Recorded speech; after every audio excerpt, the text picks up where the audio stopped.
In at number 10, Thanos and the Thing. The saying, "the enemy of my enemy is my friend," rings ever so true when it comes to the odd pairing of Thanos and the Thing. Ben Grimm has been part of the Fantastic Four for a long time and is well aware of the horrible villains that exist throughout the Marvel Universe. As a result of his space explorations with the Fantastic Four, he's come into contact with Thanos on a number of occasions. Recognizing just how dangerous the Mad Titan is, the Fantastic Four have shut down a number of evil plans Thanos had up his big gold glove.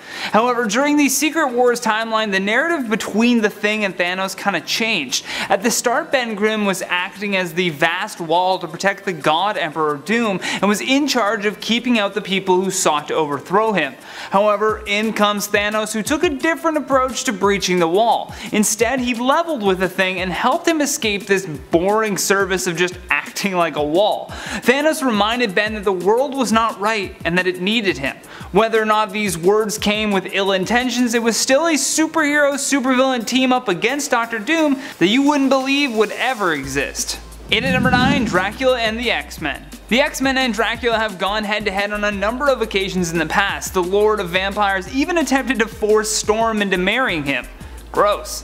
Although after some time it turned out they hated his son. You see, his son was planning a much more evil takeover than anything his father had ever attempted. Seeking to take his father's spot as the top vampire supervillain, he engineered this biological weapon. The weapon's purpose was to turn regular civilians into bloodthirsty vampires. In a surprising turn of events though, the X-Men, Dracula, and even Blade joined forces in order to restore order to the world. Although he was able to turn Jubilee right before they could defeat him, Dracula did give her an amulet that would combat this new fear of sunlight. Consider it a gift of appreciation to the X-Men. Still an unlikely team up. In at number 8, Nova and Carnage. During the event known as Axis, the Uncanny Avengers were attempting to stop the Red Skull who had stolen Charles Xavier's brain. I know, gross, right? In comes Magneto, who demolishes the villain, but accidentally unlocks this psionic energy within him that releases Onslaught into the universe. Now with Onslaught being the Uncanny Avengers' biggest threat, the Scarlet Witch decided to reverse the alignments of the heroes and villains. Carnage just happened to be amongst them when this went down, so in a strange turn of events, Carnage actually started to befriend Nova. Although this odd team up only lasted for a moment and purely out of circumstance, they were working together. Eventually the spell was reversed though, and Carnage went back to his usual crazy self. In at number 7, Galactus and Cosmic Ghost Rider. We know this list is supposed to be the top team ups you won't believe exist, but I just have to add that this team up is by far the coolest team up ever, without a doubt. First of all, you have this possible future where Thanos just completely decimates the Earth, taking out all of the heroes, or so he thought. In comes Frank Castle, who survives and is now fueled by revenge. He cuts a deal with Mephisto to host the Spirit of Vengeance. Although in his hunt for Thanos on Earth, he realizes that the Mad Titan had already left. Then you get the supervillain Galactus arriving to Earth also in search of Thanos after barely making it through their battle. And the two make quite the team. In at number 6, Norman Osborn and the Sentry.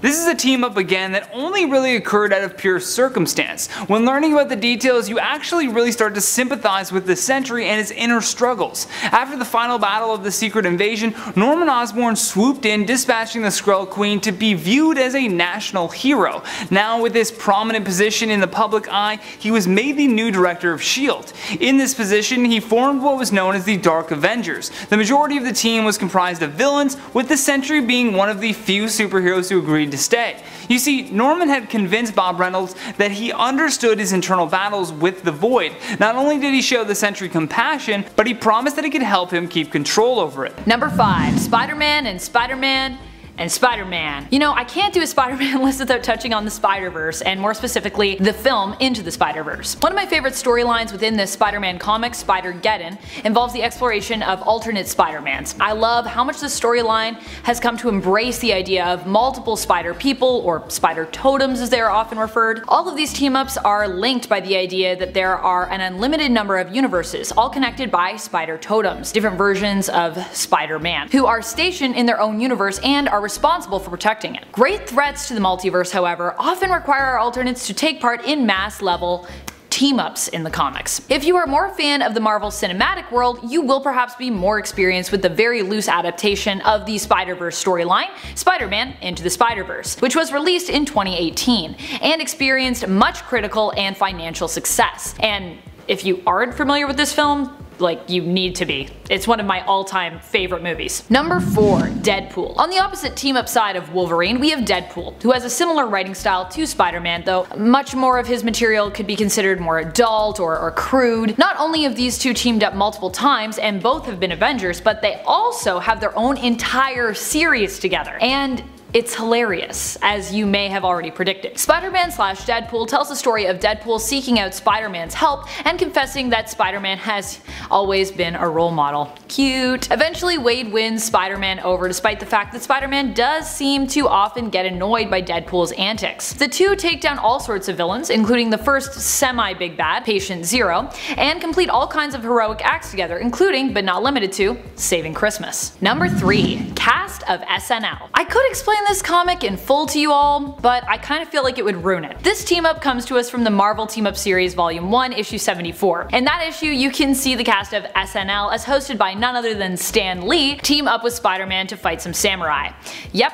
It is the epitome of everything that is super 70s in the comics, neatly wrapped up in one issue. The only thing that makes me sad about this team up is that we didn't get more of it. Number 2. Mysterio. In the newest Spider-Man film Far From Home, we will be seeing Mysterio team up with Spider-Man. And if the trailers are to be believed, we will also see Mysterio be welcomed into the Avengers. This isn't the first time villain and hero have teamed up. We also see the two team up to defeat Doc Ock in Amazing Spider-Man Volume 1, Issue 686. Mysterio is probably one of the most iconic Spider-Man villains, an illusionist and trickster who often cannot be trusted. Okay, so there are two ways this team up could end in Far From Home. Number 1, Mysterio is retconned as a superhero in the film who maybe later turns villain, but you know, not yet. Or number 2, Mysterio is teaming up with Spider-Man simply to betray him. While Mysterio's motives are yet unclear, it is almost certainly guaranteed that Far From Home will at least allow us to see these two fight side by side at some point, granting us at least a small amount of team-up time for these two heroes. Number 1. Superman. Okay, so yes, while this DC and Marvel crossover is titled Superman vs. The Amazing Spider-Man, by the end of the comic the two are on the same page. And I had to include it because, like most of us, I do enjoy a good DC-Marvel crossover every now and then. This one-off involves Lex Luthor and Doc Ock teaming up to pit the two heroes against each other, though in the end Spider-Man and Superman join forces to save their lady loves, Lois Lane and MJ, who have been kidnapped by the villains.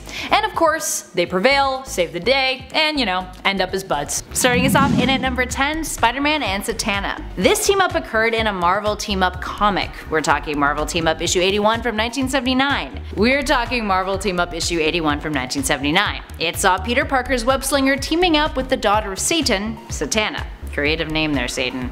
Not self-involved whatsoever. Anywho, this story, titled Last Rites, Doctor Strange finds himself manipulated by the Shiatra Book of the Damned, causing him to become an agent of Basilisk, turning him into a werewolf. Spider-Man has to track him down, and Zatanna gets involved, with her mission being to restore Doctor Strange's soul to normal or kill him as a last resort if she fails. By the end of the team-up, Zatanna is faced with a choice to either save her own life or save Strange's soul, and she ends up going with the Doctor's, which actually went over pretty well with fans because she wasn't a super overly popular character. And at number 9, the Micronauts and Baron Karza. This one is kind of weird. It's a team up between the Micronauts and Baron Karza. Karza is kind of like a cross between an evil knight, Darth Vader, and a sad Doctor Doom impersonator. He's the former royal chief scientist of Homeworld, who used his technology to overthrow the monarchy of Homeworld, taking control of a large chunk of the microverse before his archenemies, the Micronauts, defeated him. Here we see an instance where they were on the same side though. And their foe? Professor Charles Xavier. The team-up took place during the X-Men Micronauts crossover series, with the unlikely coupling leading Karza's fleet against a seemingly all-powerful entity. Turns out that this mysterious entity's power is traced to Charles Xavier. Spoiler alert, it's his dark side. And when they track him down at the X-Mansion,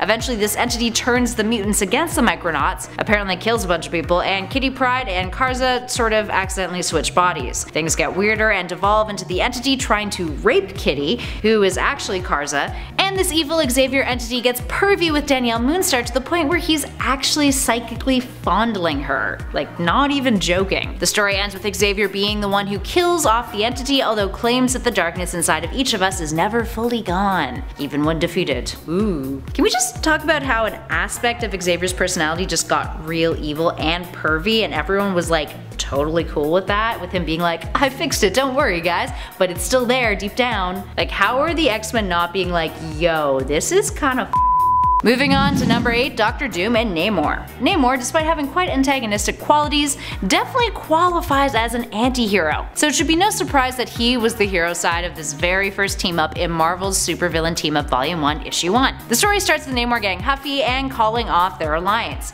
and then Doom moping around about it and being all like, I don't need a lackey, I need a friend. So he decides that he's going to try to recruit Namor one more time to convince him otherwise, but he's super sketch about it. He ends up using a tracking device disguised as a fish to follow Namor, because that's totally a way to rebuild the trust of an ally who just abandoned you.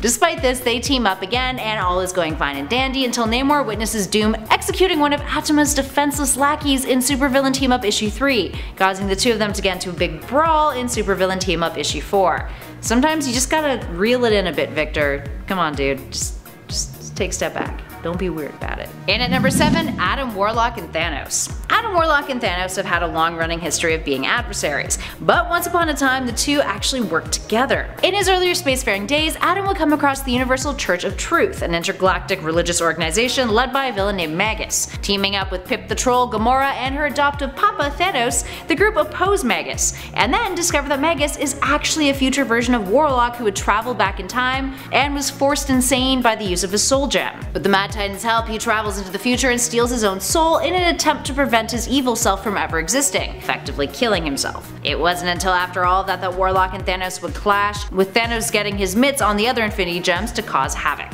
Moving on to number 6, Dracula and the X-Men. Dracula has a peculiar history with the members of the X-Men in both the 616 and alternate realities. In the 616 continuity, despite having an unruly past together, the mutant team and the infamous Vamp team up in order to restore the world of vampires in Curse of the Mutants, a storyline that took place between 2010 and 2011. Blade was there too. Essentially, they were forced to work together when Dracula's irritable son, Zarus, engineered a biological weapon that converted regular humans into vampires on a large scale. While no one died permanently, Jubilee technically died and became a child of the night, having been turned into a vampire during one of Zarus' attacks. Dracula hooked her up with an amulet to help her manage sunlight as a thank you gesture for the X-Men's help, and thus began a very strange period in Jubilee's narratives. Side note, she was eventually cured for vampirism, but it was a weird stage. Number 5, the Frightful Four. A second group inspired by the Fantastic Four. Yes, the Frightful Four also did not come up with a very clever name. The Wizard, the Sandman, and Paste Pot Pete, who all regularly did battle with the Human Torch and were defeated by him around the same time, realized that they all had unique powers and a mutual disdain for the Fantastic Four. The Wizard suggested that they form a group that would be the evil counterparts to the Fantastic Four. A great idea, but it's just 3 dudes. They need a 4th member to their group, and what do you know, the Wizard had heard of a strange woman hiding out on a remote island on the Mediterranean who had complete control of her hair. Traveling there, the Wizard convinced Madame Medusa to join their ranks. Now this Madame Medusa was actually Medusa of the Inhumans, as some of you may have guessed, but she was kept under the influence of the Wizard using a device that kept her memories forgotten to her. They made their first attack at Mr. Fantastic and Invisible Woman's engagement party, which is kinda just rude if you ask me. Number 4, Wrecking Crew. When Dirk Garthwaite, otherwise known as Wrecker, held onto his enchanted crowbar, he invited his 3 chums, ex-physicist Dr. Elliot Franklin, ex-Army Master Sergeant Henry Camp, and ex-farmhand Brian Kalusky to come and do the same in the middle of a thunderstorm. When lightning struck the crowbar, all 3 men were empowered, becoming Thunderball, Bulldozer, and Piledriver respectively, and coming together to be the villainous Wrecking Crew. These mystical strongmen were mainly an enemy to Thor, but they originally fought against the Defenders. This group has actually been around for a pretty long time and have battled many a superhero. The Fantastic Four, Avengers, Omega Flight, Spider-Man, the Thunderbolts, and even got into a fight between the Marvel and DC universes. Number 3, Menagerie. The Menagerie is likely a more recent evil team, showing up for the first time in Amazing Spider-Man Volume 3, Number 1 in April of 2014, when they tried to steal valuable decorated eggs from an antique store and were pretty easily defeated. So like, from the get-go, the impressive feats are on the lower side of the list, if you know what I'm saying. In fact, I'd say the most famous thing they've done is when they disintegrated Spider-Man's spider suit, making him have to create web underwear for himself. And it's kind of the underwear that is remembered here, not the menagerie. The animal-themed criminal team was created by White Rabbit, and its members included Hippo, Ox, Skyne, who did the spider suit disintegrating, Squid, Swarm, and, wait for it, Panda Mania. Nice. The menagerie also is known for trying to rob a club where Nadia Van Dyne was celebrating her birthday with numerous other heroes, which, as you can imagine, it didn't go too well for them. Number 2. Death Throes. Remember how the headmen all came together based on their head-related powers? Well, I'll do you one better. How about the Death Throes, whose powers and names all have something to do with commonly throwing stuff? The ringleader, threw together teammates Bombshell, Knick-Knack, Oddball, Tenpin, and Throwdown into a group that works really well together, juggling their weapons between each other and doing battle with characters like Captain America, Crossfire, Hawkeye, and even Loki of all people, who stopped the group from robbing the big top casino in Las Vegas. The Marvel Wiki even lists their origins as quote-unquote joint effort to perform criminal and mercenary acts while using juggling expertise. I honestly kinda had a hoot putting together this point, as I can't believe this group of villains even exists. And lastly, at number 1 is Horticulture. Okay, of all the teams on this list, I think the Horticulture are my favorite. For starters, they look so cool. But then, you find out it's a bunch of older women between the ages of 64 to 81 who are all expert botanists and want to bring Earth back to its more pristine time when it had about 7 billion less people on it. I just love how they use their regular names, and the names just kinda suit their age and interest in plants. I don't know how, but they kinda just do. Augusta Bromes, Lily Lamus, Edith Scutch, and Opal Vetiver. Gosh. But yes, that's right, these ladies want to basically exterminate most of the Earth's human population and bring plants back to the forefront, specifically flowers. This goal brings them into conflict with the X-Men in 2019's X-Men number 3. Beyond biological modifications believed to have been made to themselves, the women of Horticulture are experts at manipulating the environment to suit their extinction agenda, and they're also computer programmers, selling software to Orcus to monitor Krakoan gateways. But seriously, look at them. They're just awesome. Number 10. Catwoman. Okay, so let me start off by saying, I know Catwoman isn't always a straight up supervillain. She has played both sides, but you know, overall, she sometimes is considered a villain, and so, you know, it's always interesting to see her and Batman whenever they decide to team up and put whatever differences they had aside and work together to stop a common threat. Of course, this relationship ended up turning into something much, much more, and the two of them even almost got married. Number 9. Ocean Master. This one was very brief, but still pretty interesting. And I wonder if it'll be something that will ever be explored more on screen once Aquaman 2 ever comes out to theaters. But in the comics, Arthur and his half-brother were forced to work together to stop someone called the Scavenger. He was looking for a device that would grant him immortality, but in the process, it destroys the ocean. So in order to stop that, Aquaman and Ocean Master join forces to stop the Scavenger. And they do. But after it was all done, Ocean Master vowed to destroy Aquaman once and for all. Ah, brotherly love. You gotta love it, am I right? Number 8. Harry Osborn. Now, Spider-Man 3 doesn't have the greatest reputation, and it's by no means a perfect film. Everyone knows that. But it still did have some cool scenes scattered throughout. And one of them was when Peter and Harry put aside their differences and worked together to take down Sandman and Venom. Seeing the best friends turned enemies work together one last time was a good way to really end their story arc.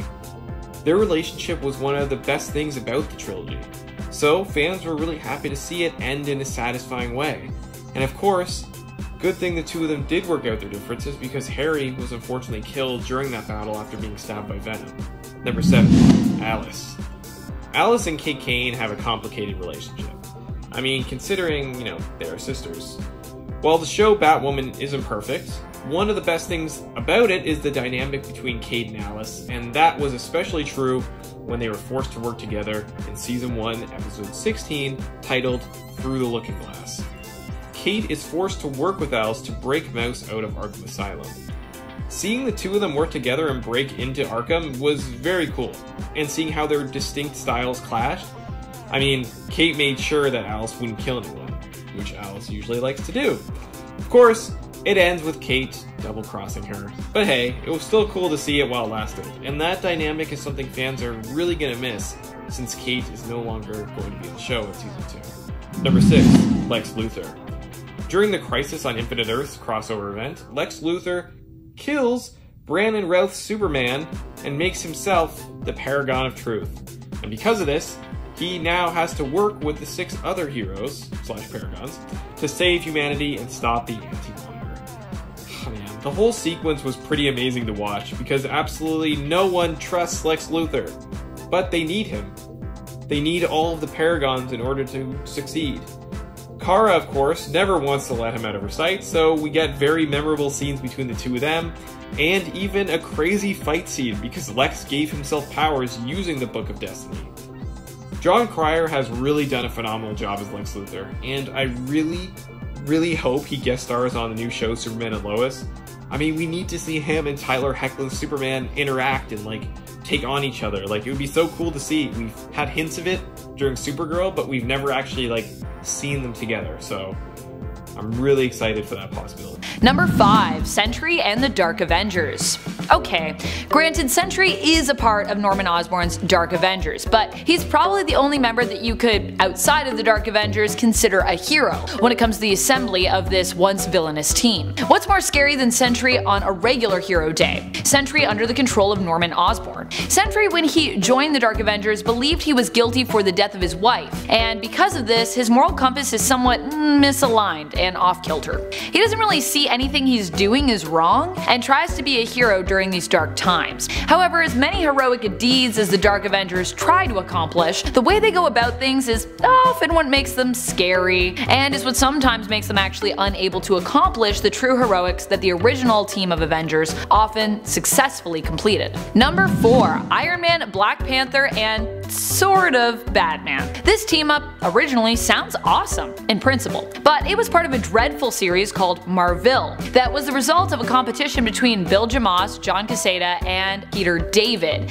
as to who could sell more issues. This series was Bill Jamaas' entry. In issue 2, he puts these 3 heroes together who assemble to stop kids from handing out money. Obviously, Batman isn't really there as Bill Jamaas did not get DC's permission, but the character looks a lot like Batman and talks about his dead parents, so yeah. The victims in the comic, that is the bystanders accepting money that is being donated to them, berate the heroes for being rich and selfish. The heroes respond by violently beating them up and killing them. Iron Man even uses his repulsor beams to just straight up obliterate someone upon arriving at the scene. Goodness. If that isn't terrifying, I don't know what is. Number 3. Old Man Logan and Hawkeye. During the Old Man Logan storyline in the 2008 Wolverine series, we see Old Man, Hawkeye, and Logan team up. Logan is hired by now blind Hawkeye to help him make a delivery across the futuristic wasteland. Despite being blind, it seems like Hawkeye has developed a Raider-like sight, similar to Daredevil,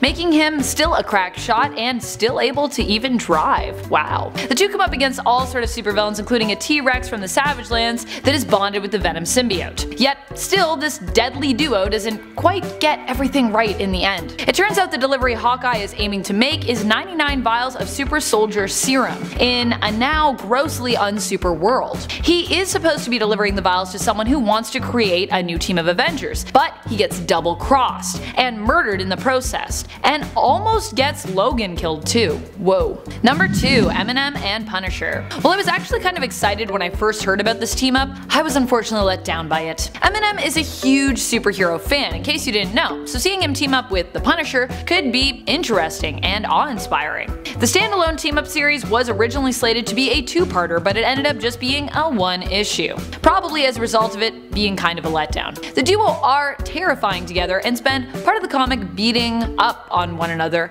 despite being on the same side. Punisher is there to protect Mathers from Barracuda, Eminem's old friend and apparently a contract killer who is trying to complete a hit on Mathers. The fight ends with them out on a frozen lake. Eminem gets away, manages to borrow a chainsaw from a fan who is ice fishing, and comes back to save Punisher, who is getting his butt kicked by Barracuda.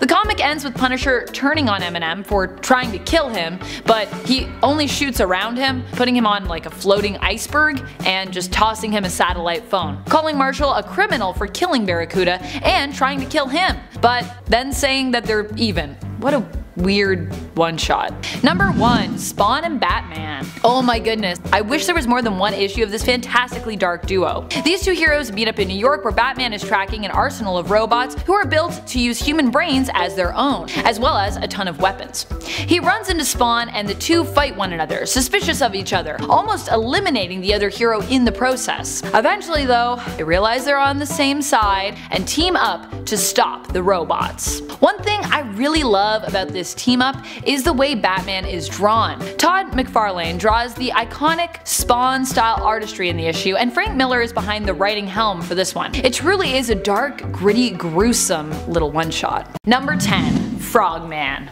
Less of a team up, more of a put up with. Spider-Man and Frogman can be seen teaming up in the pages of Marvel Team Up Volume 1, Issue 131. The two reluctantly join forces to take down the White Rabbit.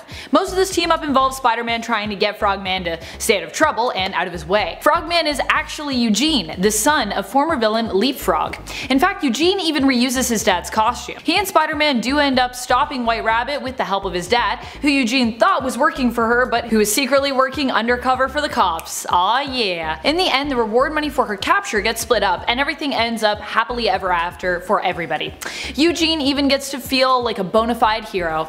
Aww. Number 9. Red Sonja. Typical Peter has to cancel a date with MJ when the Daily Bugle needs staff to cover the pandemonium ensuing at the Metropolitan Museum of Art, but she sneakily tags along. And when Parker transforms into Spider-Man and gets stuck in a scuffle, a sword calls out to MJ and transforms her into Red Sonja. Akin to what happened to MJ, another soul has been possessed by the evil dark wizard Kulan Ga, and the two must team up to defeat him. Fortunately, they do, and Red Sonja stops possessing MJ, who faints into Spidey's arms. Gosh, do I love this MJ/Red Sonja mashup. I feel like I need to add Red Sonja to my cosplay list. Number 8.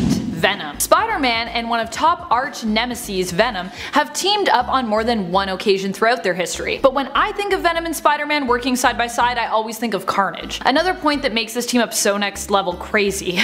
Carnage is a favorite among the symbiote fans, an offspring of the Venom symbiote that attaches itself to famed serial killer Cletus Cassidy. And you can find this showdown in the Amazing Spider-Man Volume 1 from issues 361 to 363, titled Carnage, Part 1, 2, and 3 respectively. The other thing I love about this team up is that it involves the Human Torch, and later the entire Fantastic Four team, who are called upon to help control Venom. Oh, and also when Spider-Man and the Human Torch go to recruit Eddie Brock to help them stop Carnage, Venom almost drowns Johnny Storm. It is for this reason, if you're going to read only one of the 3-part story, I recommend issue 362. Did I also mention that this team up also appears in the 1994 Spider-Man animated series, where the two reluctantly join forces to take down Carnage and Baron Mordo and stop Dormammu. Number 7. Manwolf and Frankenstein. For those of you who don't know who Manwolf is, he's like a werewolf from outer space. Yeah, that's right. He also just happens to be former astronaut John Jameson, son of Jonah Jameson. In Marvel Team Up Volume 1 Issue 37, we see Spider-Man coming together with Manwolf and Frankenstein to escape the clutches of an evil mad scientist, the Monster Maker,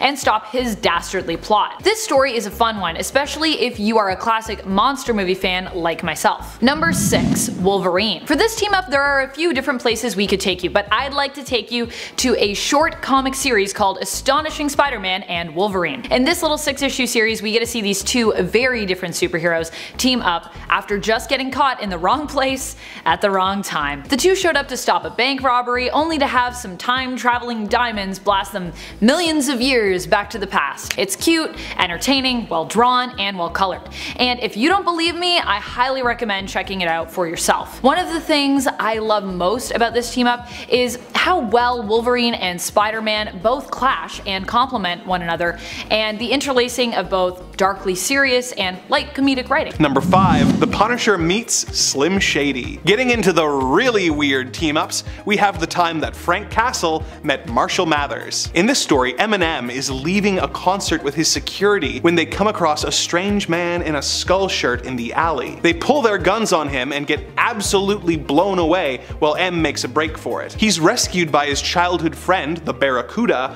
who helps him hide from Castle. When Punisher gets too close, Slim Shady beats him up and shoots him. Barracuda then takes out Eminem, and when he wakes up, he's on a boat tied back to back with the Punisher. Punisher explains that he was trying to protect Eminem and only took out his bodyguards because they pulled guns on him and probably all had rap sheets anyways. Barracuda explains that the Parents Music Council has hired him to kill Shady because they think his music is corrupting the youth. He throws M off the side of the boat, but the water is frozen and he manages to get away. He finds an ice fisherman, takes his chainsaw, and returns to the boat to save the Punisher. After freeing Frank, Punisher leaves Eminem stranded on the ice with a phone to call for help as he sets off to take out the Parents Music Council. After all, hiring a contract killer is a serious crime. What?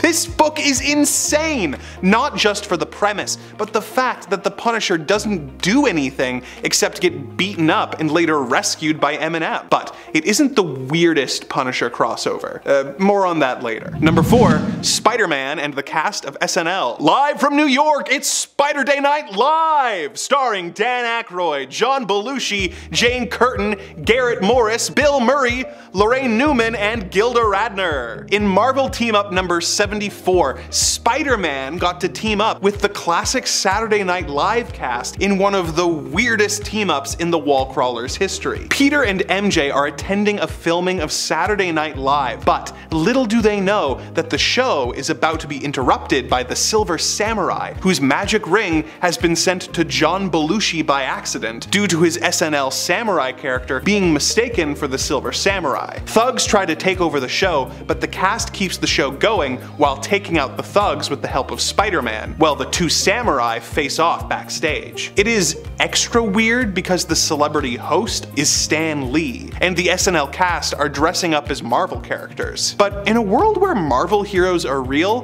what exactly is Stan Lee famous for? Number 3. Jimmy Olsen and Don Rickles. In Superman's pal Jimmy Olsen number 141, written by Jack Kirby of all people, Jimmy teams up with the Golden Guardian and Goody Rickles, the superhero who just happens to look like the insult comic and Mr. Potato Head actor Don Rickles. They are poisoned by Intergang and have to find a cure before they explode. They end up at an office where the real Don Rickles is hanging out and just starts slowly going nuts as superhero hijinks take place around him. Eventually the heroes are cured, but Rickles is taken away by the police after claiming that he is going to explode in an effort to get away from Jimmy and his gang. It is a difficult story to follow and wouldn't make this list if it weren't for the weird detail of Don Rickles having a superhero who is not related to him, but is named Goody Rickles and just happens to look exactly like him. That's just all kinds of strange. Number 2. The Punisher meets Archie. In a crossover that started out as a joke between the publishers of the two characters, a criminal who looks remarkably like Archie is being chased by the Punisher. He escapes to Riverdale and the Punisher pursues him there. Archie is up to his usual hijinks trying to date both Betty and Veronica when a bunch of feds, mistaking him for his criminal doppelganger, take him away. They are attacked by the Punisher, who realizes his mistake and goes after the double who has taken Veronica to the town's sock hop. Punisher goes to the dance and is mistaken for a chaperone by the teachers. Things go off the rails when the villain takes Veronica hostage and a shootout breaks out at the dance. The bad guy gets away with Ronnie and Archie has to team up with Frank to take him out. Archie starts keeping a war journal and Frank gets a nice Riverdale sweater as a gift, and together they save Veronica and stop the villain, who they tie to a giant balloon and let fly away, presumably so he will fly into the air and lose oxygen and die. As if all of this wasn't weird enough, the story ends with Professor X informing Wolverine that he has to go after the most dangerous mutant alive, Jughead. Number 1. Green Lantern and Colonel Sanders. Colonel Sanders has shown up in DC Comics stories a few times, having traveled the multiverse and hired Captain Cold and Mirror Master to work in his restaurants. But his weirdest story is when he teamed up with Hal Jordan, the Green Lantern. In this story, the Colonel is working with Ferris Air to test that his new packaging for his Zinger chicken sandwich will protect it for interstellar travel, as he wants to bring his food across the universe. He enlists the help of Green Lantern to help him deliver the food, and Hal agrees. As Hal tells him, every member of the Green Lantern Corps is working on this project. Meaning somewhere a planet is being attacked by Darkseid and the Lanterns are delivering chicken sandwiches. The sandwiches are all stolen by the Orange Lantern Larfleeze, and Hal creates a KFC themed Green Lantern ring for the Colonel so they can go after the sandwiches. Sanders attacks Larfleeze with a drumstick construct, and Larfleeze admits that the Zinger chicken sandwich is the only thing that has ever satisfied his unending longing and hunger. Sanders uses his ring to create the first KFC on the planet Okara and lets Larfleeze sign on as a franchisee, assuming that the Orange Lantern can complete the training program to get his cooking to the Colonel's strict standards. This book is so weird. It's like those old Twinkie ads where Flash would defeat Weather Wizard with the delicious taste of Hostess Twinkie cakes, but instead of being one page long, it's the entire comic. So weird. Number 10. The S-Men. Red Skull, being the dastardly devil he is, made some backup plans in the case of his eventual demise. One such plan was a clone of himself who would come back in the modern era. Okay, side note, why do villains do this, making clones of themselves? The individual villain still kind of passes away, so if they move their consciousness or something, that kind of makes sense, but I don't get why this is a thing. But I'm pretty sure this clone isn't even like that. I'm gonna make myself upset, so let's just continue. Basically, waking up in this new modern world with mutants and all that jazz, this new Red Skull decided that he was going to dig up the body of Professor X and steal some of his brain, granting himself some telepathy, and as an antithesis to the X-Men, he created the S-Men. Yes, very creative. This was a group of individuals that the Red Skull had empowered using crazy mad science and magic. Almost all of them were pretty quickly taken out of existence by Magneto when this Red Skull tried to make a camp to exterminate mutants. Bad move, buddy. Bad move. Number 9. Zodiac Cartel. Honestly, it's a pretty cool idea for a group. This villainous group of hand-picked business leaders who were all born under different zodiac signs, as their leader Cornelius Van Lunt, or Taurus, was heavily into astrology. Each member, while representing a zodiac sign, also was based in a different American city, and their main goal was world economic and political domination. Its members originally were, other than Cornelius, Scorpio, Jake Fury, Aquarius, Darren Bentley, Aries, Marcus Lassiter, Cancer, Jack Cleveno, Capricorn, Willard Weir, Gemini, Joshua Link, Leo, Daniel Radford, Libra, Gustav Brandt, Pisces, Noah Perricone, Sagittarius, Harlan Vargas, and my representative, Virgo, Elaine McLaughlin. The team was first formed after the dissolution of a previous group called the Great Wheel of Zodiac, which had covert agents from around the globe including Baron von Strucker, Dum Dum Dugan, and even Leonardo da Vinci. Its dissolution also led to the creation of S.H.I.E.L.D., Hydra, and Leviathan as well, so you could definitely say it was important and somehow still relatively obscure. Number 8. Headmen. Sometimes it takes the smallest of things to bring people together, and while that may sound like an extremely beautiful sentiment, I'm saying it in relation to the villainous team known as the Headmen, who it seems came together because each of their powers revolves around their heads in one way or another, and it's honestly kind of unsettling in my opinion. Bonded together through their heads, these scientists sought out world domination, bringing them into conflict with the Defenders, She-Hulk, and Spider-Man. This quartet consisted of Arthur Nagin, their leader, who had his head transplanted onto the body of a gorilla, Ruby Thursday, who replaced her own head with an organic computer capable of changing shape, Gerald Morgan, aka Shrunken Bones, accidentally shrank his own skeleton, including his skull, so he basically has really baggy skin, and Chandu the Mystic's head has been transplanted by Nagin onto a number of different bodies throughout his time, making him quite versatile. Number 7. Circus of Crime. Fritz Tybalt, then manager and ringmaster of a small Austrian circus, became active in the Axis powers during World War II. He was asked by German intelligence to take his circus to the United States of America to give performances in major cities while actually using his circus members' powers and talents in order to take out government officials. Fritz Tybalt's evil circus of crime consisted of Omir the Snake Charmer, Tommy Thumb, the Trapeze Trio, and Zandow the Strongman. However, Tybalt, who came to be known as the Ringmaster of Death, was captured by Captain America. But fast forward, and the Circus of Crime's new MO was giving a performance to a large audience. Then the Ringmaster would use the powerful mind control device in his hat to put the audience into a trance. The circus members then robbed the audience, who would remember nothing about the thefts when the Ringmaster released them from the trance, and the performance continued.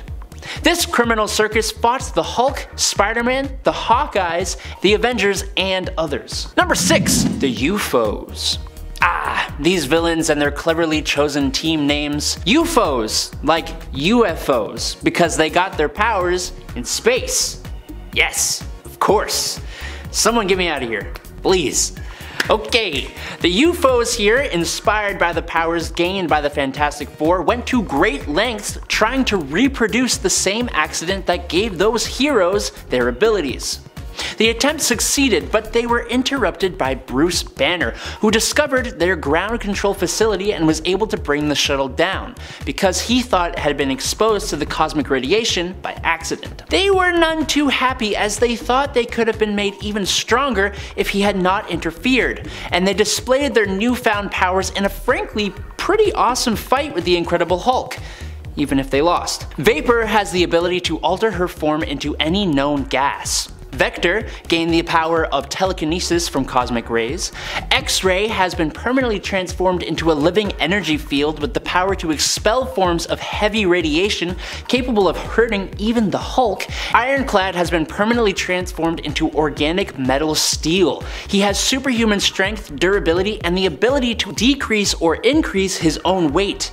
His fight with the Hulk literally shook the universe, which is super cool. You should probably check him out. Number 5. Dr. Doom. I know, right? How could Spidey possibly end up on the same side as the nefarious Victor Von Doom? We actually also see Vision and Scarlet Witch in this crazy crossover. A mystical being called the Dark Rider is attempting to steal Dr. Doom's magical energies, but Spider-Man and Vision attack him together. He uses his powers to make a cat grow to a humongous size, and the heroes are kept busy battling it until Scarlet Witch hits it with a hex bolt, returning the cat to its normal size.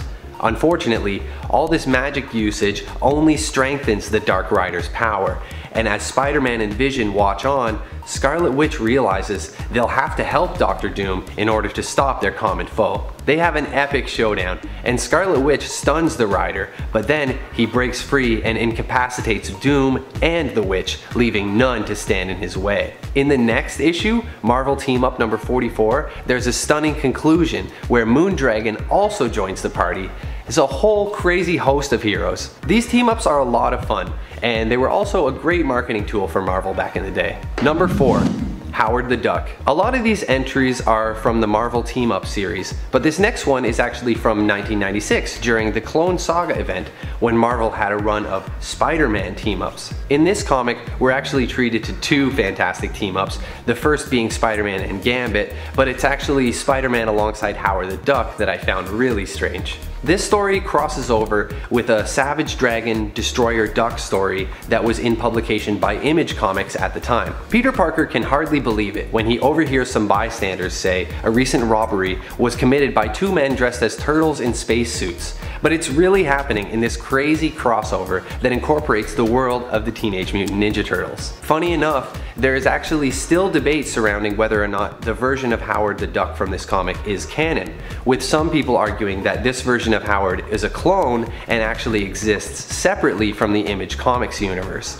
Man, it's Clone Saga, am I right? Number 3. Not ready for primetime players. In this absolutely unexpected team-up, Peter and Mary Jane happen to somehow have tickets to Saturday Night Live. A mysterious, powerful ring was given to a member of the cast, and the Silver Samurai has come to infiltrate the show and try to steal the ring back. We get to see John Belushi, Dan Aykroyd, and even Lorne Michaels as things unfold backstage in the dressing rooms, and Stan Lee is the host of SNL Tonight performing the opening monologue. Sounds like an episode of SNL I would actually want to watch. After a ton of wacky antics and drama, the samurai obtains his ring and disappears back to his own time, presumably. Luckily, the audience has no idea and thinks it was all part of the show. It turns out in the end that the ring was mailed to Belushi by mistake. It's honestly just one trope piled on top of another with a whole bunch of guest stars. So while it's not the most compelling story, it certainly makes for a very memorable comic book moment. Number 2.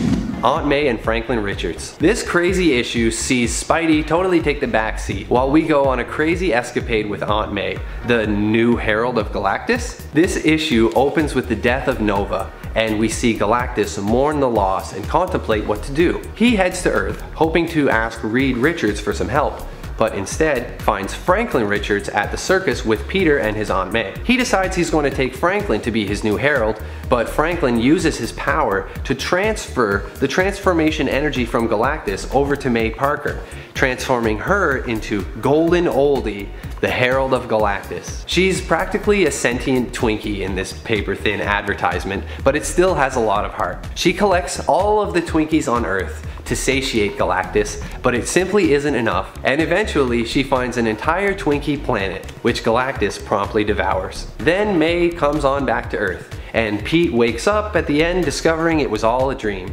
Then another person wakes up seeing that that was just a dream, and there's a few panels of that. It's a pretty funny ending to the whole comic. Number 1, Spider-Man and Ren and Stimpy. No doubt one of the weirdest crossovers I've seen, but it was still a fun one. It's Ren and Stimpy number 6, where Spider-Man shows up. He definitely gave them a boost because their run went on for 44 issues altogether. If you didn't know, Ren and Stimpy was a popular Nickelodeon show from the 90s that also had a Marvel comic series. Spidey steps in to replace Powdered Toast Man, the beloved mascot of our duo's favorite breakfast cereal. Spidey reveals that he's just stepping in to temporarily fill the job, as Toast Man is currently being mind controlled by the evil Donut. The whole thing is full to the brim with puns and stuff. Toast Man hurling razor sharp bread like batarangs and being called a serial offender. Donut even has to boost his testosterone at one point to help take on Spider-Man. The whole thing is weird, it's wacky, and it's definitely worth checking out. Number 10. Deadpool, Wolverine, and Captain America. The Marvel storyline The Good, the Bad, and the Ugly, which is a part of one of the Deadpool series, sees the three powerhouses team up. The series mainly follows Deadpool, who approaches the fellow heroes, looking to team up as he thinks someone is targeting Weapons Plus alumni. The other two heroes refuse to join him, which leads to him being captured by a villain who goes by the name Butler. He escapes to discover a group of alternate X-Men made from Deadpool's organs and other regenerated X-Men bits, and sort of Deadpool's regeneration ability, like holding them together. With the help of them and Captain America and Wolverine, who Wade also finds out were kidnapped by the Butler as well, he defeats the villain. Unfortunately, his daughter and her mother Carmelita were also kidnapped by the Butler and perished before Deadpool and the rest of the team could save them. This time they actually ruined everything as a team in Deadpool's instance. He lost his family as a result of the fact that Cap and Wolverine just didn't join him soon enough. Number 9. Wolverine and Spider-Man. Yeah, there are certain superheroes who just kinda make bad teammates, and Wolverine is kind of one of those superheroes. Spider-Man isn't usually, but there are certain people he just really doesn't get along with well. Of course, their differences have also made them a strong team, as these two do tend to team up quite a bit in the comics. But I'm specifically talking about a time when they swapped bodies. One, this team up is also just awful in regards to the storyline. It happens in Ultimate Spider-Man Volume 1 when Jean Grey gets mad at Logan for hitting on her and causes him and Peter Parker to swap bodies by using her powers, which seems a little severe and kind of unfair to Peter. The two damage one another's bodies somewhat, but the end of this comic issue is what is truly terrifying. The swap ends with the horrifying implication that Wolverine tried to sleep with teenage MJ while in Peter's body. Ugh, that's really gross. Number 8. Batman, Hellboy, and Starman. Yeah, you're probably wondering what is going on with this one. This crossover happened in the late 90s and is a two-part short series that actually has a really awesome story, but was also kind of oddly done. It's a little spooky trade-off series revolving around Hellboy taking down a neo-Nazi group. In part 1, he works with Batman to save Ted Knight from the neo-Nazi group called Knights of October. But then in part 2, as Starman is joining the group once he's saved, Batman reveals that he has to dip to go deal with some Joker stuff back in Gotham. So then Batman leaves and sends Starman and Hellboy on a private jet to the Amazon rainforest, where they work to track down the leader of the villainous group who managed to escape in the original tussle of part 1. And the two then also have to take on a demon in typical Hellboy fashion. This spooky team up is almost ruined by the weird, swap out of our heroes. Seems like Batman just wasn't feeling the part 2 of this crossover, or maybe just wasn't feeling working with Starman? Makes me wonder if he really did have business to attend to, or if he just wanted out of the team up.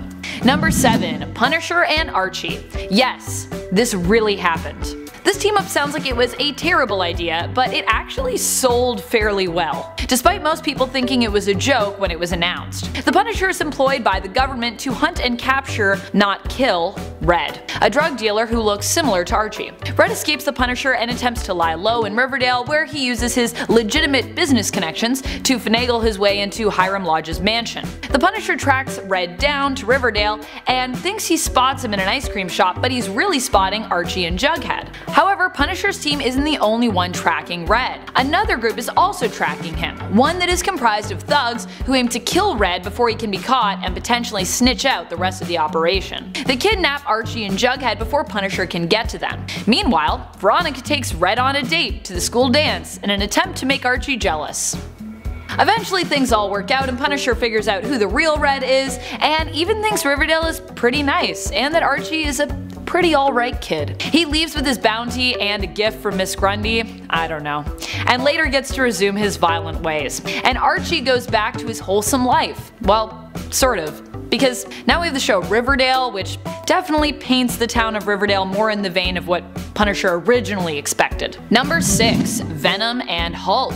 The Incredible Hulk vs. Venom is a bizarre but fantastic one-shot that imagines what would happen if these two terrifying heroes teamed up. While the time period it comes out of makes you question Venom's capacity for heroics, in this comic he is seen trying to heroically save people in the aftermath of an earthquake. During this he runs into the Hulk, who fights him thinking he's a villain. This version of the Hulk is also oddly well spoken. Eventually the two realize they are both after the same guy, Dr. Bad Vibes, who was claiming to be behind the earthquakes. They team up to take him down, but find out that the earthquake was a result of natural causes, and that Dr. Bad Vibes is just a crazy guy with an earthquake button who thinks that it works. The idea of these two coming after you is pretty terrifying. They almost don't decide to work together, but I'm glad they do, because this mashup is oddly delightful. At number 5 is a weird one for sure. The Avengers actually team up with the Guardians of the Galaxy to face off against Titans from the Attack on Titan universe. This issue is called Attack on Avengers, naturally, and it's a super short 8 pages long. Basically, the plot is that the Titans just show up in New York City and start causing problems. Problems like eating people, you know? What I find strange about this, aside from the obvious, is that the Avengers and the Guardians of the Galaxy pair up in the first place. I feel like it's already a complicated enough concept to have the Avengers versus Attack on Titan, but then they just go and complicate it even further, which is just strange. It doesn't get in the way of it, it's just weird. It's known to be a pretty fun read though. It doesn't go deep into any complex plot or anything, it just sort of has the heroes show off their abilities one after the other to take down the Titans. It's unclear who wins the battle though, with the issue just kinda ending with the Guardians of the Galaxy tapping in to do some Titan killing of their own. At number 4 we have a personal favorite of mine, the Punisher teaming up with Eminem. When I found out this team up took place, I was so happy. It's just such a good fit given their darker personalities, and makes me like Eminem more that he'd even go for something like this. This comic came out back in 2009, the same year that Eminem released his Relapse album, just for context for all you Eminem fans out there. The plot is pretty simple, with Barracuda being the villain in the comic that the two team team up to take down. The strange part of this issue, other than the part where Eminem and the Punisher are teaming up, is a decision which I think was a bit of a misstep, and it's that Eminem is totally OP. He beats up the Punisher before they even team up for one, which I guess gives Eminem a pretty impressive power stat canonically, and then when they're kidnapped by Barracuda and taken to the Arctic to be killed, Eminem breaks free and saves the Punisher, killing Barracuda with a chainsaw in the process, which sort of weakens the integrity of the Punisher just to boost Eminem. I feel like they could have easily played with Eminem's funny personality a little more and had the two characters play off each other to give us a more humble and dynamic story. But maybe Eminem just said yes to this gig so he could look cool, and somehow even more badass than the Punisher. At number 3, we have Superman teaming up with Bugs Bunny. You heard me correctly. This team up could also just as easily be considered a DC Comics and Looney Tunes crossover, but out of all the different characters from both franchises, Bugs and Superman are two of the more significant characters who end up associating with one another, which is just a bonkers duo to have teamed up in the first place. The way that these worlds collide is that Mxyzptlk and Yo-Yo the Dodo basically just manipulate reality to make the pair up happen for fun, which I guess is the only real way to justify something as weird as this. They don't really do much as a pair, but you can imagine that Bugs just kind of wanders around and quips while Superman tries to figure out how to get him to focus. There's more to it than that, I'm sure, but honestly you'd have to pay me to actually read all the way through this thing. No offense if this is a favorite of yours, I don't know. I saw the cover and I couldn't do it. At number 2 is kind of a part 2 to number 3, if that sentence made any sense. It's Batman and Elmer Fudd. This is just the most bizarre team up, again, with the very loose through line that they're both sort of detectives. Elmer is a hunter, but he's usually like creeping around looking for Bugs Bunny clues and stuff. Either way, this issue is actually known to be strangely good and suspenseful, considering what it is. It has Elmer Fudd partaking in a dark noir storyline on the hunt for a mysterious killer known as the Bunny. But things keep getting more complicated for Fudd when Batman turns out to be the real culprit. Believe it or not, this is a different storyline from the previous entry, which just makes me wonder how the hell Looney Tunes and DC Comics kept thinking it would be a smart idea to give their characters crossovers. Although, it seemingly worked for people. People seem to like this one with Elmer Fudd, so maybe they were onto something. At number 1 is a very, very strange one. Batman and the Beatles, or the copyright-free version of the Beatles anyway. This one doesn't seem to have any common thread to tie these two pop culture worlds together. I really tried to think of one, but I just couldn't. Maybe the writer was just a big Beatles fan and wanted an excuse to get in touch with Paul McCartney's people if he needed to. Maybe they were safe from copyright, because they don't really look like them. I mean, to be fair, the plot of the comic is about as clever as it could have been given the pairing. Batman is basically trying to investigate whether or not Paul of the Beatles is actually dead. For those of you who don't know, there was a fan-generated rumor years ago floating around about the idea that Paul had actually died and was secretly replaced by a guy named William Campbell. So this ridiculous theory is what Batman is trying to get to the bottom of. And what ends up happening, spoiler alert, is that Batman actually discovers it was the other members of the band who were the fake, and that Paul was the only original member of the band remaining, which is riveting stuff. And super bizarre. Perfectly bizarre. Number 10. Batman and Scooby-Doo. Batman and the gang of meddling kids from Mystery Incorporated actually have quite a long history together, teaming up during the days when Batman cartoons and Scooby-Doo cartoons were both being made by Hanna-Barbera for the odd animated special. Years later, this pairing would make its way into the pages of the comics, with the Dark Knight going on several adventures with the gang. It makes a certain kind of sense. I mean, Batman and the gang are all detectives, so they have a lot of intersecting interests. The comic book series also does a good job of going with a more Silver Age-y take on Batman, so there isn't as much of a clash in tone when Batman pulls Scooby snacks out of his utility belt. But there is still something kind of strange about the idea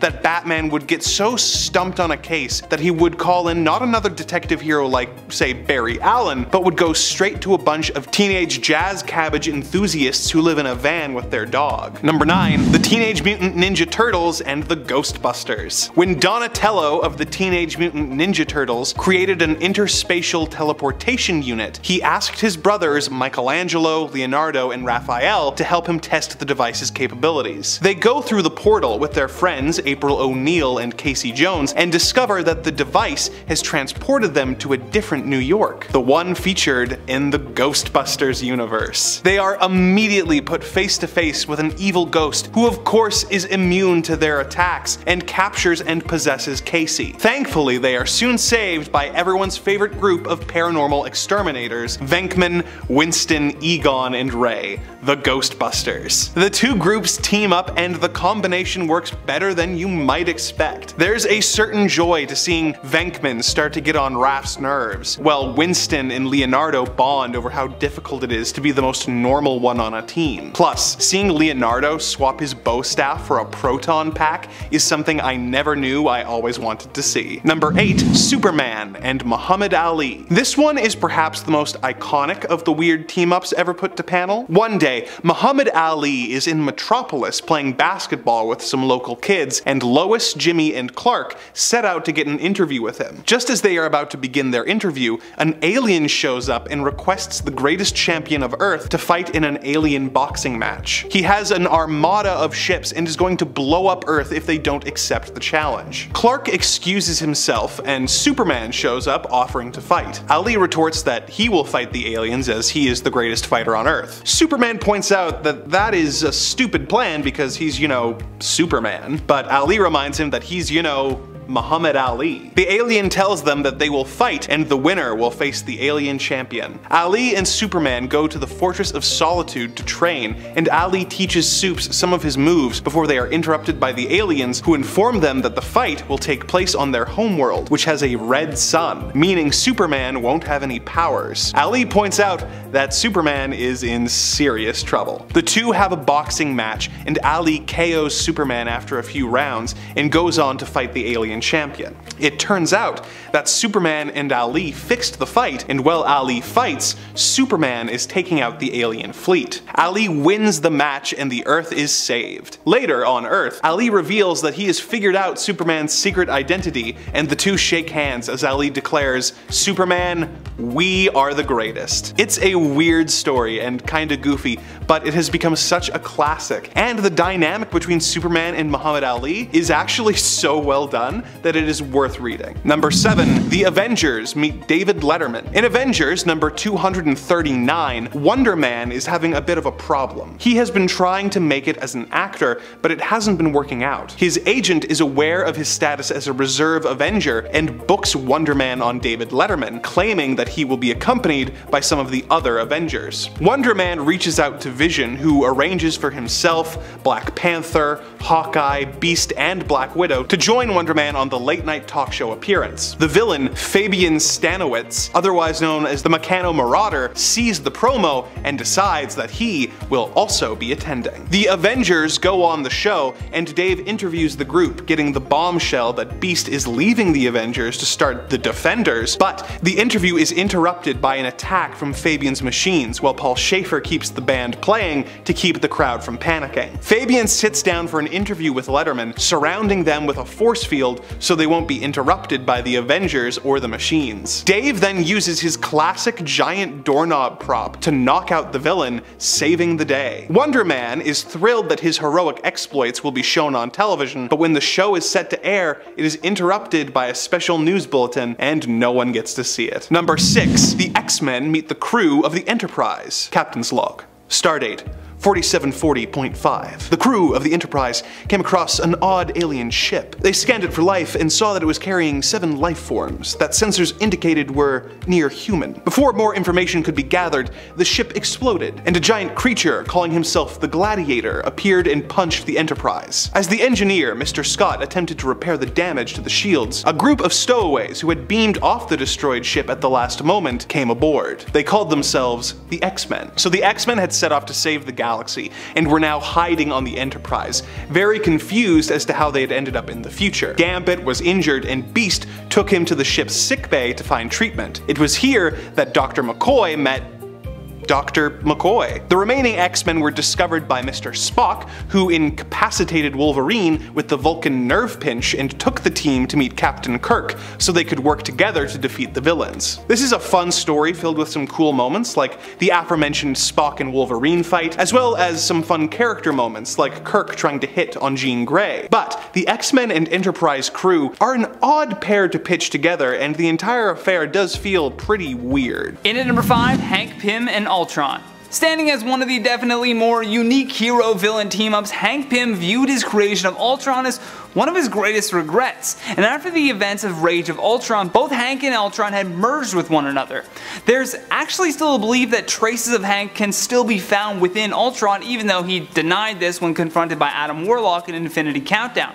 This isn't necessarily a team-up for the sake of fighting off a greater force, but rather an attempt by Hank Pym to stop Ultron. Nonetheless, even forced together, the two had to still work with each other from time to time. In at number 4, Deathlock and Uncanny X-Force. With the Marvel Universe having so many alternate timelines and possible futures, the one that saw the rise of Deathlocks was perhaps the most grim. Many of the Marvel heroes were converted into Deathlocks, which became a mandate just like the Superhuman Registration Act. Cut to present day, the Deathlocks arrived attempting to steal Phantom X's artificial portable biome, which was called the World. Deathlock Prime was able to overpower these new violent tendencies with logic and reasoning. With his newfound hope, he sought to help Phantom X against his former team.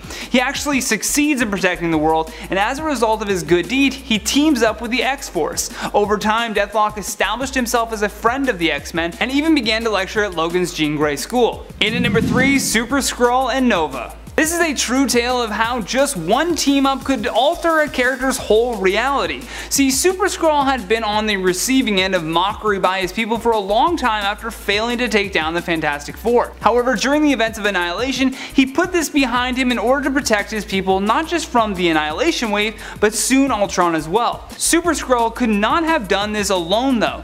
Teaming up with Nova and his team of cosmic heroes, Super Skrull was finally able to redeem himself. With the help of Nova, he was able to return to his home, but this time he was praised for his efforts. They even made him a representative for intergalactic affairs. In at number 2, Doctor Doom and Doctor Strange. Sounds like a reality show. Right before Secret Wars, the majority of the Marvel multiverse was just beginning to collapse. Each unique world began crashing into one another, leaving almost nothing left. This catastrophic problem would require the universe's greatest minds to set aside their differences and combine their efforts in order to save, well, everything and everyone.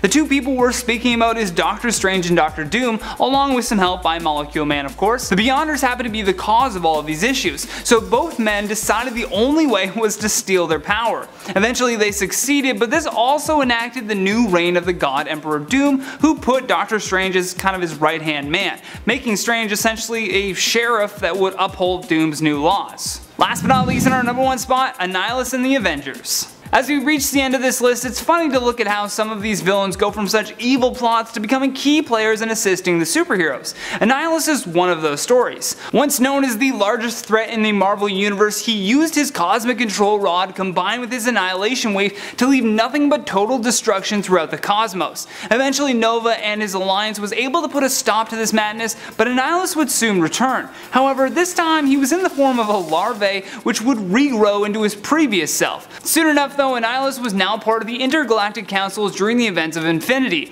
This was the largest council of nations across space and even included the Avengers. At the time, the Avengers' main focus was attempting to stop the Builders from wiping out the universe, and as part of his new role, Annihilus lended a hand. Number 10, Mockingbird. In this story from 1980, Spider-Man heads off to Los Angeles and has a run-in with Mockingbird, as well as Nick Fury. This issue fleshes out a lot of the world of S.H.I.E.L.D. and features some stuff that comes up in the movie Captain America: The Winter Soldier. This is far from the weirdest choice on the list, but still has a lot of really weird moments, like Spider-Man pulling a guy from a flying car and tossing him to the street 20 feet below. It's a pretty fun issue, with a lot of great moments with the aforementioned flying car, and Mockingbird kicking some real butt with her battle staves. It's S.H.I.E.L.D. versus Mockingbird, with Spider-Man sort of caught in the middle. He doesn't even like being in LA. Thankfully, things work out for Mockingbird in the end, and she survives getting totally blasted by S.H.I.E.L.D. She actually has quite a career with Marvel, getting her own comic series in 2016, and was even voted number 48 out of 50 in IGN's top 50 Avengers. She barely made the list, just like this list. Number 9, Ghost Rider. Now these two definitely make for an unusual pairing. I feel like Ghost Rider with his penance stare is pretty much the furthest possible thing from the tongue-lashing Spidey dishes out with the endless quips and puns. In this story called If an Eye Offend Thee, Our dynamic duo goes up against Orb, a mysterious villain with a giant eyeball for a head. Peter Parker and MJ see a billboard advertising Ghost Rider's latest stunt show and decide to come and watch, blow off some steam, you know? Pete is really impressed by Ghost Rider's makeup, not suspecting he's actually possessed by a demon. During the show, Orb shows up and entrances the guards and the crowd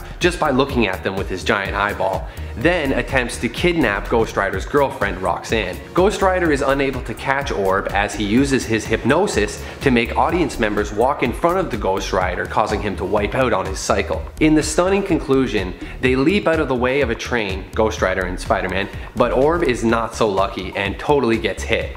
However, when they search the scene afterwards, they fail to locate Orb's body. Finally, Spider-Man swings off into the night, a bit disturbed by Ghost Rider's comment that he's not wearing a mask or makeup. Number 8. The Werewolf by Night. In this issue, Spidey is on the move again, this time to San Francisco on an assignment for the Daily Bugle. Exploring the Golden Gate Bridge, he barely reacts in time when the werewolf leaps out from a hiding place and attacks. Spidey stops the both of them from falling to their deaths with a quick bit of webbing action, and then tosses Werewolf off of the bridge into the water. The end. I'm just kidding. Werewolf does appear again later, but during the encounter the sun rises and Peter witnesses him changing back into his human form, Jack Russell. Spidey decides to help Jack, and before long he's confronting Moondark in a theater, taking him down and helping the werewolf to return to normal, no longer under Moondark's influence. Spidey does a lot of monologuing in this issue, recounting the recent death of Gwen Stacy and other recent events in his run. Also neat fact, Spidey's adventures in San Francisco continue along in the next Daredevil, issue 103, where those two meet up and team up against Ramrod. Black Widow is actually in that episode too. Team ups! Number 7. Red Sonja. Spider-Man and Red Sonja actually had an exciting romantically charged adventure recently across 5 issues in 2007, but I'm talking about their first encounter in Marvel Team-Up number 79 from 1979 called Sword of the She-Devil. Red Sonja first appeared as a character in Conan the Barbarian, but she went on to have her very own popular series and even a movie in the 80s. In this epic issue, we see worlds collide as Mary Jane transforms into Red Sonja. Red Sonja fights along Spider-Man against an evil sorcerer. The writers cleverly use a museum and some ancient artifacts to connect Sonja's world to the modern day New York home of Spider-Man. It's pretty epic seeing the combination of fantasy monsters and swords mixed with the classic Spider-Man quipping and web slinging. I'm sure fans who liked both comics at the time really enjoyed this crossover. In the end, Red Sonja transforms back into MJ on page 19, revealing that she was only possessed. It's one of the few examples where possession isn't necessarily a bad thing. Spidey would have had a hard time taking on this foe by himself. Number 6.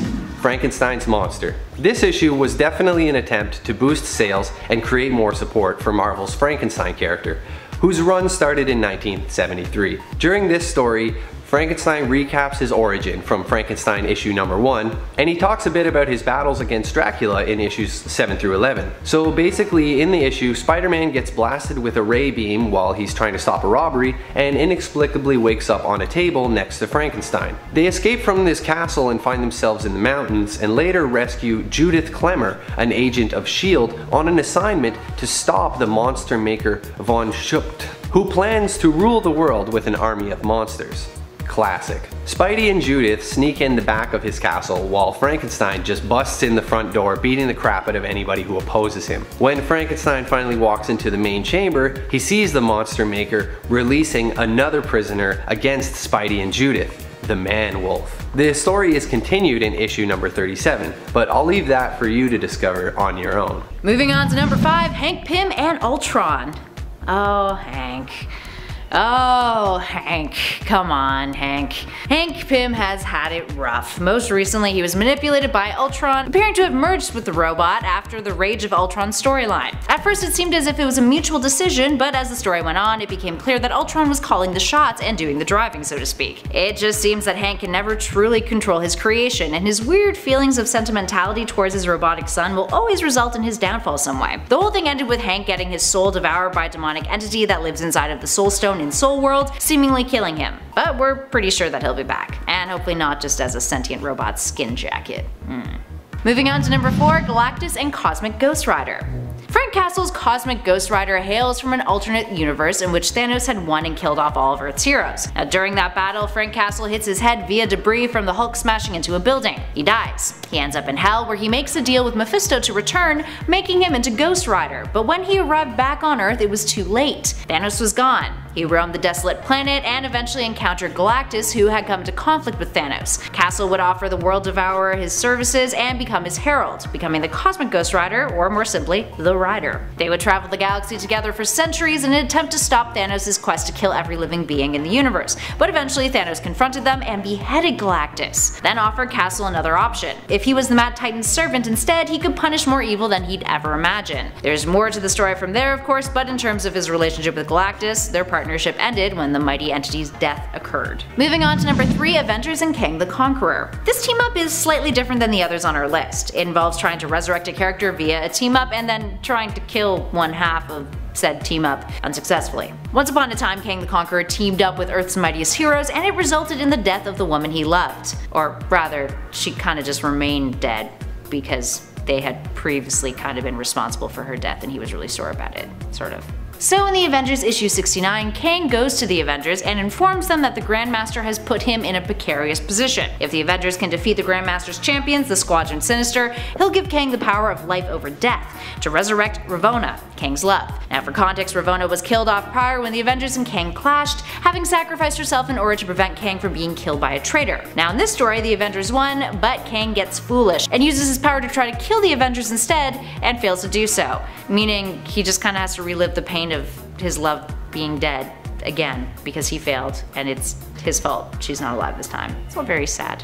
And at number 2, Charles Xavier and Magneto in Dawn of X. Here's a case in which a team up effectively led to the fate of a character being worse than death. The new Dawn of X reboot of the X-Men franchise now sees Charles Xavier and his X-Men having had enough. They're done relying on the hope that humanity can learn to accept mutant kind, done with the oppression that they've dealt with for decades. Xavier ends up teaming up with Magneto, with the two of them primarily calling the shots with the new mutant sovereign nation that exists on Krakoa. This new sovereign state demands that mutants who have committed crimes are accountable by their mutant laws versus human laws out in the regular world, with one of these mutant laws being that they do not kill other mutants. Enter Sabretooth, who has been up to no good and is apprehended by the Fantastic Four outside of Krakoa. Cyclops shows up to take him to Krakoa for the mutants there to be the ones to decide his punishment. When Cyclops takes him over there, Xavier exiles Sabretooth, sending him into what he calls a stasis, deep inside of Krakoa. The ground opened up and Creed was dropped into it. Xavier claims that he'll be in there forever. I quote, "because that is how long mutant justice lasts." While he does note that Sabretooth might one day have the option to redeem himself, his fate is worse than any prison or death. To forever fall through the dark depths of a sentient creature for all of eternity? Yeah,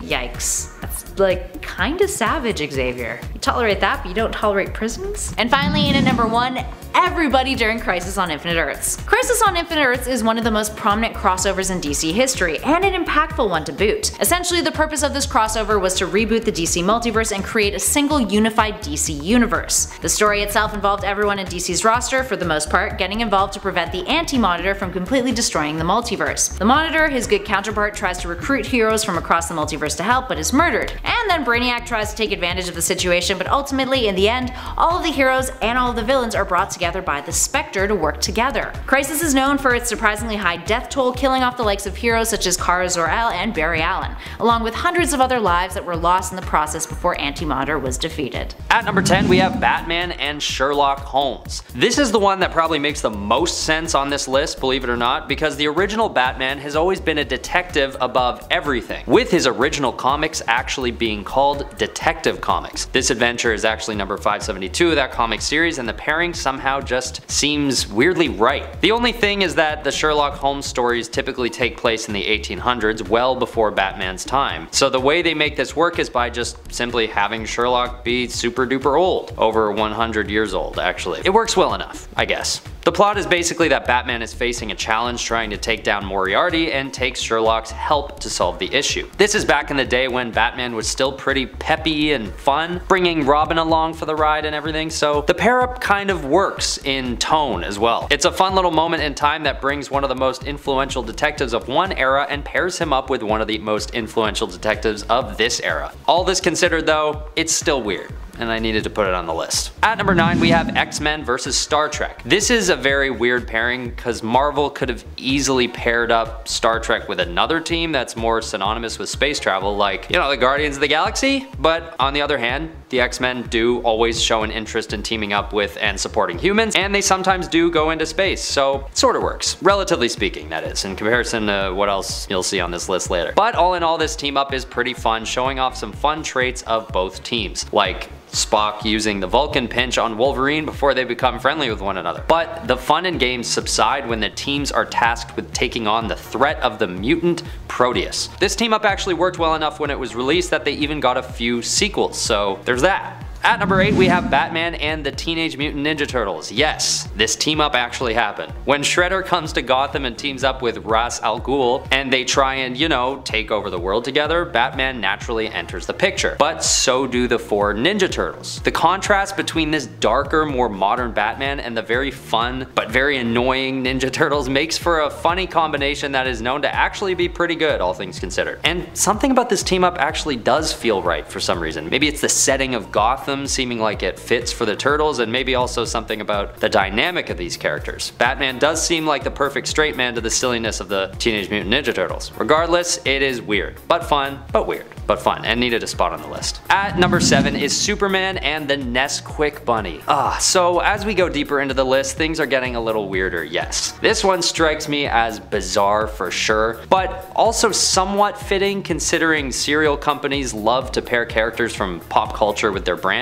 But still, that's the only slack I'm gonna cut it. It's sort of weird that there is an actual comic book about it because it sort of messes with the canon of Superman. But alas, it happened, and it was bananas. Basically just a really long ad for cereal and a pretty weak plot. The villain in this one is Weather Wizard, and somehow Superman has genuine trouble taking him down. So who does he call? A group of young children and a rabbit. And even after their victory, there's a chocolate milk chugging challenge that Superman somehow even loses to the bunny. It's just a bizarre journey of sellouts and awkward writing, but I live for things like this that shouldn't exist but do. It just makes things more fun. At number 6, there's Batman and Scooby-Doo. Another strangely fitting pairing. This comic made me realize just how many detective characters there actually are out there, and why they keep insisting on teaming up with one another. In this team up, the villain is Man-Bat, which is actually a great choice because he's one of the few Batman villains that's actually a monster, which fits with the Scooby-Doo brand. But this weird match actually isn't the last time people see the Scooby-Doo franchise work its way into the comic book world. Later on, Scooby-Doo will eventually become a sidekick to Ace the Bat Hound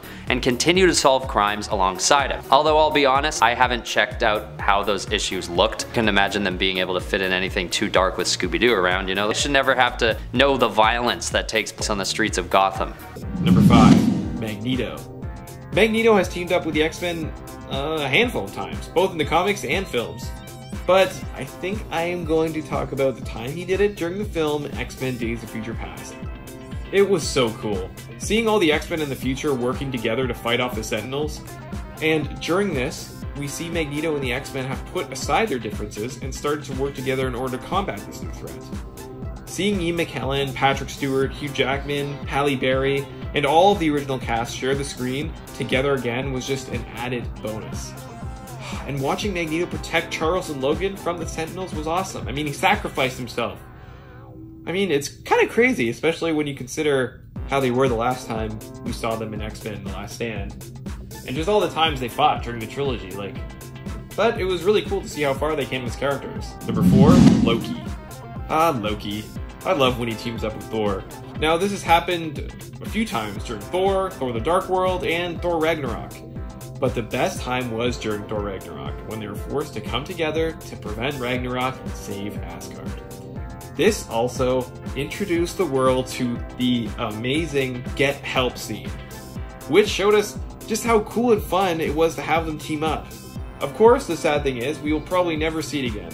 I mean, at least for a little while, since Loki was killed during Infinity War. And I know he's getting his own Disney Plus series, but it's technically set in a separate timeline, so it'll be interesting to see how that plays into it.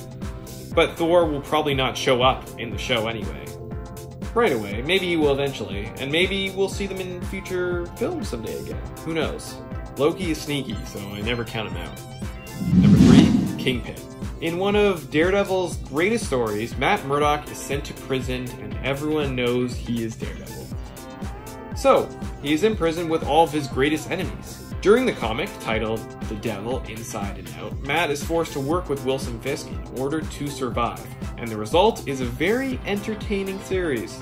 It was one of the first times we really saw a hero get put into this position, like in prison and everyone knows who he is. It was entertaining, and to be honest, I was really hoping to see this adapted in the Daredevil TV show one day, because it would have been so freaking cool to see that version of Daredevil and that version of Kingpin work together in prison. But now, that will probably never happen. Still, pick up the comic if you haven't already, it's a really good read. Number 2, the whole DC multiverse. During the comic Crisis on Infinite Earths, basically every hero and villain were forced to work together in order to save the multiverse and stop the Anti-Monitor. Because, I mean, they didn't really have much of a choice, because there wouldn't really be a world for them to save or destroy, so they were forced to work together. It was a once-in-a-lifetime event, and it was really cool to see. Number 1, Deathstroke. Deathstroke has, he's teamed up with people before, but I am going to talk about the time when he did it in Arrow Season 5. In that season, Slade was locked up in a prison on Lienyu, and Oliver goes to him for help to take on Prometheus and his team. It was a truly epic moment, because a lot of fans never thought we would ever see Slade return to the show because of the restrictions DC puts on it. Oliver and Slade used to be friends. I mean, Slade trained him. But then Shadow died and Slade went crazy with Mirakuru, so their relationship took a turn. But it was so cool to see them reunite and team up together again on the same island where they first met and trained together. It felt like everything came full circle. The Arrow Season 5 finale is seriously one of the best episodes the show has ever done. And seeing Oliver and Slade team up made it even better. I still just get chills thinking about it. Ugh.